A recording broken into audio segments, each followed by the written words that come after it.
বন্ধুসকল আপোনালোক সকলোৱে নিশ্চয় জানে যে 4 জুন তাৰিখে এইবাৰ লোকসভা ইলেকশ্যনৰ ৰিজাল্ট দিব বা ফলাফল ঘোষণা কৰিব। বন্ধুসকল আপোনালোকে হয়তো এইটো নাজানে যে কোনটো সমষ্টিৰ পৰা কোনে কোনে প্ৰতিদ্বন্দ্বিতা কৰিছে। হয়তো বহুতেই নিজৰ সমষ্টিটোৰ পৰা প্ৰতিদ্বন্দ্বিতা কৰা নেতাকেইজনৰ নামটো জানে বা পাৰ্টি কেইটাৰ নামটো জানে, কিন্তু বেলেগ সমষ্টিৰ হয়তো নাজানে।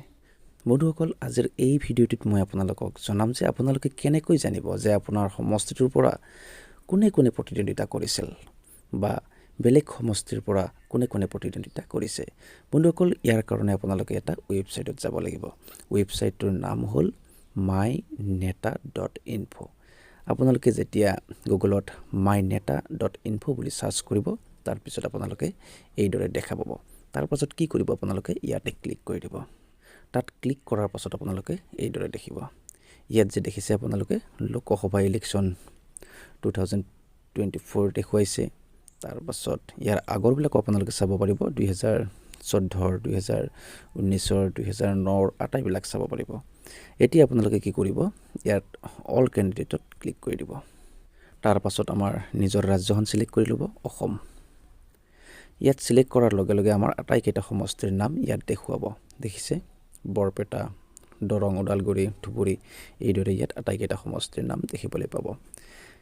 এতিয়া কি কৰিব, আপোনালোক যিটো সমষ্টিৰ হয় সেই সমষ্টিটোত আপোনালোকে ক্লিক কৰিব। মই ইয়াত আপোনালোকক দৰং ওদালগুৰি সমষ্টিটোৰ দেখুৱাই দিছোঁ। আমি কি কৰিম, ইয়াতে ক্লিক কৰিম।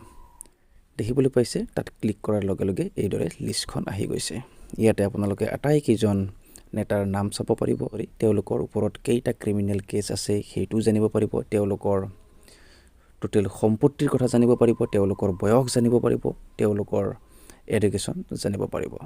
ইয়াত চাওক, আপোনালোকে দেখিবলৈ পাইছে যে দিলীপ শইকীয়া বিজেপিৰ পৰা প্ৰতিদ্বন্দ্বিতা কৰিছে। ঠিক তেনেদৰে কংগ্ৰেছৰ পৰা মাধৱ ৰাজবংশীয়ে প্ৰতিদ্বন্দ্বিতা কৰিছে। মুঠতে 11জন প্ৰাৰ্থীয়ে দৰং ওদালগুৰি সমষ্টিৰ পৰা প্ৰতিদ্বন্দ্বিতা কৰিছে। ইয়াৰ পাছত যদি আপোনালোকে বেলেগ এটা সমষ্টিৰ চাব বিচাৰে, আপোনালোকে আকৌ বেক কৰিব। তাৰ পাছত আকৌ নিজৰ ষ্টেটখন সিলেক্ট কৰিব।